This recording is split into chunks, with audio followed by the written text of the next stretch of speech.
ഈ സിനിമയിൽ മറ്റൊരു ഒരു ക്യാമിയോ അല്ലെങ്കിൽ മറ്റൊരു അപ്പിയറൻസ് ആയിട്ട് പലപ്പോഴും സോഷ്യൽ മീഡിയ സർഫേസ് ചെയ്തിരുന്ന മറ്റൊരു പ്രചാരം എന്ന് പറയുന്നത് നിഖില വിമൽ ഈ സിനിമയിൽ ഒരു ഡാൻസ് നമ്പറിൽ നീല വരുന്നു. വിമല തന്നെ പറഞ്ഞിട്ടുണ്ടല്ലോ പ്രസ് കോൺഫറൻസിൽ കാണാൻ.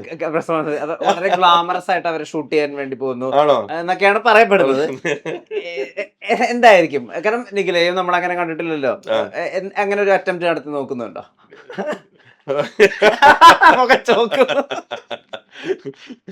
നിഖില വിമൽ എന്ന് പറയുന്നത് മലയാളത്തിലെ ഏറ്റവും നല്ല, ഞങ്ങളൊക്കെ ഇഷ്ടപ്പെടുന്ന ഏറ്റവും നല്ല ആക്ട്രസുകളിൽ ഒരാളാണ്. മിഥുൻ മാനുവൽ തോമസിന്റെ അടുത്ത സിനിമകളിൽ ശക്തമായ ചെറുതും വലുതുമായ വേഷങ്ങൾ നിഖില ചെയ്തിട്ടുണ്ട്. ആട് പോലൊരു സിനിമയിൽ ഇത്രയും നല്ലൊരു ആക്ട്രസ്സായ നിഖില വിമലിനെ കൊണ്ടുവന്നിട്ട് ഞങ്ങൾ ഐറ്റം ഡാൻസ് കളിപ്പിച്ചിട്ട് വിടും എന്ന് തോന്നുന്നുണ്ട്. ഇത് എവിടെ നിന്നാണ് ഇത് വന്നതെന്ന് പോലും അറിഞ്ഞൂടാ. അത് കുറുക്കി കൊള്ളുന്ന ഉത്തരം നിഖില തന്നെ തന്നിട്ടുണ്ട്. ഞാൻ പ്രസ് കോൺഫറൻസിൽ പറയാം. അപ്പൊ എന്തായാലും അതവിടെ നിക്കട്ടെ, ഞങ്ങൾ അത് പറയാം. അർദ്ധസദ്യയാക്കി വെക്കല്ലേ. എന്തായാലും ഉടനെ തന്നെ ട്രെയിലർ ലോഞ്ച് വരുന്നുണ്ടല്ലോ. അപ്പൊ അത് കഴിഞ്ഞിട്ട് നമ്മൾ പ്രസിനെ മീറ്റ് ചെയ്യുമല്ലോ, പറയാം. എന്തായാലും ഇത്രയൊക്കെ ആയില്ലേ, കുറച്ചും കൂടെ അങ്ങോട്ട് പൊക്കോട്ടെ. മറ്റൊരു കാര്യത്തിൽ ക്ലാരിറ്റി വരുത്താനുള്ളത്, ആടിന്റെ ഏറ്റവും വലിയൊരു ഒരു പവർഫുൾ ഫാക്ടർ, ഒരു ഫോഴ്സ് എന്ന് പറയുന്നത് ഷാൻ റഹ്മാന്റെ മ്യൂസിക് ആണ്. ഓരോ ക്യാരക്ടേഴ്സിനും കൊടുക്കുന്ന തീം മ്യൂസിക്, പടത്തിന് ഓവറോൾ ഉള്ള ഹ്യൂമറസ് സ്വഭാവം നിലനിർത്തിയിട്ടുള്ള അദ്ദേഹത്തിന്റെ RR ബാക്കിങ്. പക്ഷെ ഈ അടുത്ത് അദ്ദേഹത്തെ 1-2 സിനിമകളിൽ നിന്ന് അദ്ദേഹം മ്യൂസിക് ചെയ്യുന്ന പടങ്ങളിൽ നിന്ന് അദ്ദേഹത്തെ ലാസ്റ്റ് നിമിഷം ട്രെയിലറൊക്കെ ഇറങ്ങുമ്പോൾ അദ്ദേഹത്തിന്റെ പേരായിരിക്കും, അവസാനം പെട്ടെന്ന് അദ്ദേഹത്തിന്റെ പേര് മായുകയും വേറൊരു മ്യൂസിക് ഡയറക്ടർ അവിടേക്ക് വരികയും, ഗോപി സുന്ദർ ഉൾപ്പെടെ അദ്ദേഹം പറഞ്ഞിട്ടുണ്ടായിരുന്നു ബൊബ്ബയുടെ സമയത്ത് ദിലീപേട്ടൻ വിളിച്ച് പറയാണ് ഒരു സിനിമയുണ്ട് രക്ഷിക്കണേടാ എന്ന് പറഞ്ഞിട്ട് ലാസ്റ്റ് നിമിഷം അദ്ദേഹം വരുന്നു എന്നൊക്കെ പറയാണ്. ഈ ഷാൻ റഹ്മാനുള്ള വിശ്വാസം ആളുകൾക്ക് എന്തെങ്കിലും രീതിയിൽ നഷ്ടപ്പെടുന്നുണ്ടോ? എന്താ അതൊക്കെ ഓരോ സിനിമകളുടെ ഇതാണ്. അതിനെ കുറിച്ച് ഡീറ്റെയിൽ ഓരോ സിനിമയ്ക്കും ഓരോ എക്സ്പെക്ടേഷൻ, സംബന്ധിച്ചിടത്തോളം ഷാൻ റഹ്മാൻ തന്നെ ക്രിയേറ്റീവ് ഡിഫറൻസുകൾ നമുക്ക് ഓരോ സിനിമയിലും പല ഉണ്ടാവുക എന്നുള്ളത് സ്വാഭാവികമാണ്. ആ സിനിമകളിൽ എന്താ സംഭവിച്ചെന്നുള്ളത് എനിക്കറിയില്ല. നമ്മുടെ ഇതിൽ original music director, original theme ഇതിൽ ലോഡ് കൂടുതലാണ്. ഇതിൽ ലോഡ് എന്ന് പറയുന്നത് ഒരുപാട് ലോഡുണ്ട്. കാരണം പഴയ കാലം, പുതിയ കാലം, അങ്ങനത്തെ ലോഡ് കൂടുതലുണ്ട്. ഷാൻ റഹ്മാന് തന്നെ മ്യൂസിക് ഡയറക്ടറും ഷാനാണ്.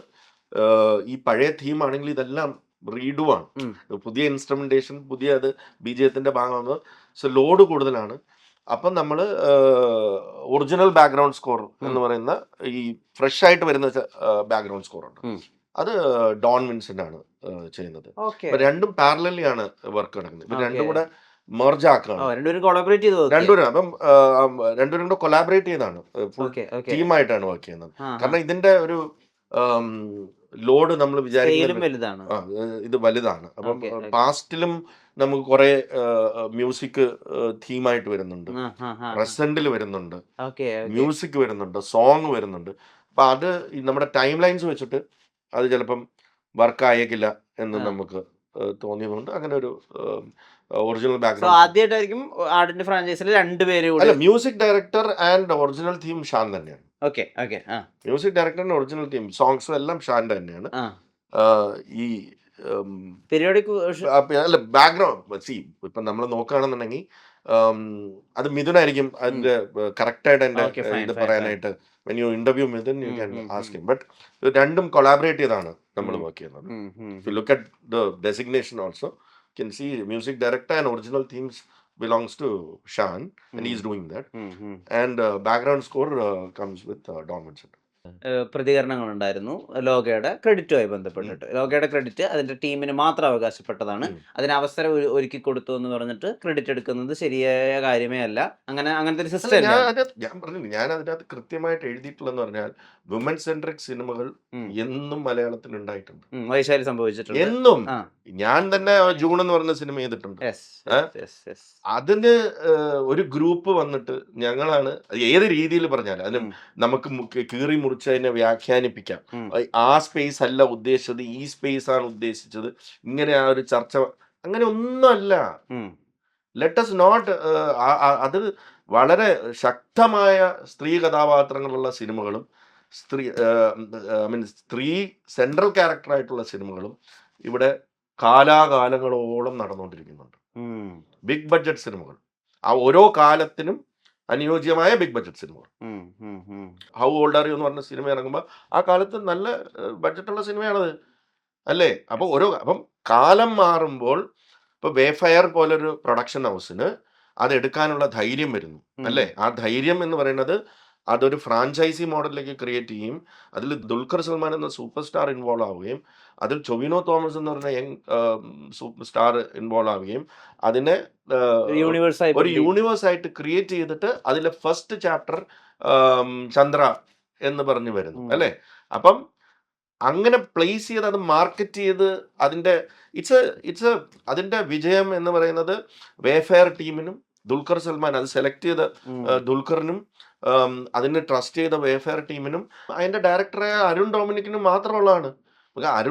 ഞാൻ ഈ സിനിമ ഇതിന്റെ സ്ക്രിപ്റ്റ് മുമ്പ് വേഫെയറിലേക്ക് പോകുന്നതിന് മുമ്പ് ഞാൻ ചർച്ച ചെയ്തിട്ടുള്ളതാണ്. എനിക്കറിയാം അതിന്റെ സ്കോപ്പും അറിയാം, പല കാര്യങ്ങളും അത് പ്രൊഡ്യൂസ് ചെയ്യാൻ ആലോചിച്ചിരുന്നതാണ്.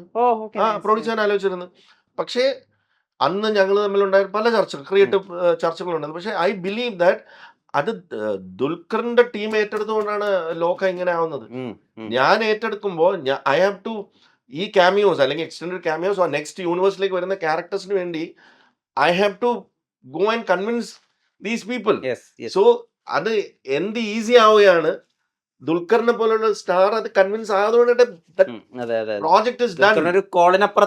ബാക്ക്വേർഡ്സ് വന്നു. സോ ബാക്ക്വേർഡ്സ് വരുമ്പോൾ സോ അതാണ് ലോക്കയുടെ ധൈര്യവും റീസണും ആൻഡ് അത്രയും പവർഫുൾ ആയിട്ടുള്ള ഒരു വുമൻ സെൻട്രിക് ക്യാരക്ടറിനെ കൊണ്ടുവരാൻ അതങ്ങനെ തന്നെയായിരുന്നു സിനിമ. അതിനേക്ക് ഇൻവെസ്റ്റ് ചെയ്യാൻ അത് ആരും സ്പേസ് ഉണ്ടാക്കി കൊടുത്തിട്ടുണ്ടെന്നുള്ളതാണ്. അത് എന്നും നല്ല സിനിമകൾ, വിമൻ സെൻട്രിക് ആയിട്ടുള്ള സിനിമകൾ മലയാളത്തിൽ ഉണ്ടായിട്ടുണ്ട്, അത് വിജയിച്ചിട്ടുണ്ട്. അതിൻ്റെ പുറകിൽ ചില ആ ഇൻഗ്രീഡിയൻസ് കറക്റ്റായിട്ട് ഇട്ട് കൊടുക്കുമ്പോൾ, ഇപ്പൊ ഞാൻ പറയട്ടെ, ഒരു മെയിൽ സെൻട്രിക് എന്നുള്ള ഒരു സിനിമയിൽ കേന്ദ്ര കഥാപാത്രം ഒരു മെയിലാണെങ്കിൽ ശക്തമായ സ്ത്രീ കഥാപാത്രം ഇല്ലാതെ ആ സിനിമ വിജയിച്ചിട്ടുണ്ടോ? എത്രയോ സിനിമകളിൽ ഇപ്പം ദേവാസുരം എന്ന് പറഞ്ഞ സിനിമയിൽ രേവചേച്ചി ഇല്ലെങ്കിൽ എന്ത് ദേവാസുരം അല്ലേ? ശക്തമായ സ്ത്രീ കഥാപാത്രം അല്ലേ? ആറാം തമ്പുരാനില് അല്ലെങ്കിൽ ഇപ്പൊ കന്മദത്തില് അല്ലെങ്കിൽ ഏതോ ഒരു സിനിമ എടുത്തു നോക്കും അല്ലേ? അപ്പം അതൊരു കോമ്പിനേഷനാണ്. ചിലതിൽ വിമൻ ക്യാരക്ടേഴ്സ് ആയിരിക്കും ലീഡ് ചെയ്യുന്നത്, അതിന് മെയിൽ ക്യാരക്ടേഴ്സിൻ്റെ മെയിൽ സപ്പോർട്ട് ഉണ്ടാവും, ചിലതിൽ മെയിൽ സപ്പോർട്ട് ആയിരിക്കും. പക്ഷെ എന്നും അത് ബാലൻസ് ചെയ്യപ്പെട്ട് തന്നെയാണ് സിനിമയിൽ പൊക്കോണ്ടിരിക്കുന്നത്. അതിലൊരു ചേരിതിരിവ് ഉണ്ടാക്കുക എന്നുള്ളത് ചിലവരിങ്ങനെ ഫ്രാങ്ക് ആയി ചോദിച്ചോട്ടെ, വളരെ വളരെ അടുത്ത സുഹൃത്തായിരുന്നു റിമാക്ക്. അല്ലെങ്കിൽ ഏറ്റവും അധികം നിങ്ങൾ എത്ര രസമായിട്ടുള്ള സിനിമകൾ നിങ്ങൾ ഒരുമിച്ച് ചെയ്തിട്ടുണ്ട്. ഇപ്പോൾ 22FK നിങ്ങളുടെ ആ സീൻസിനൊക്കെ എന്തുമാത്രം ക്ലാപ്സ് ആയിരുന്നു തിയേറ്ററിൽ. നിങ്ങൾ നായകനും നായികയായിട്ട് സിനിമ ചെയ്തിട്ടുണ്ട്. ആ ഇക്വേഷൻ മാറിപ്പോയില്ലേ? ഇപ്പോൾ പല ഇക്വേഷനും ഇൻഡസ്ട്രിയിൽ മാറിപ്പോയിട്ടില്ലേ? പല ഇക്വേഷൻസും ഇൻഡസ്ട്രിയിൽ മാറിപ്പോയിട്ടുണ്ട്. ഇൻഡസ്ട്രിയിൽ അങ്ങനെ ഒരു സ്ഥായി ആയിട്ടുള്ള ഇക്വേഷൻസ് ഉണ്ടെന്നോ അല്ലെങ്കിൽ ഏറ്റവും അടുത്ത ഈ നേരത്തെ പറഞ്ഞ സുഹൃത്ത് ബന്ധങ്ങൾ അത്ര സ്ട്രോങ് ആയിട്ടുള്ളത് വളരെ റെയർ ആയിട്ടാണുള്ളത്.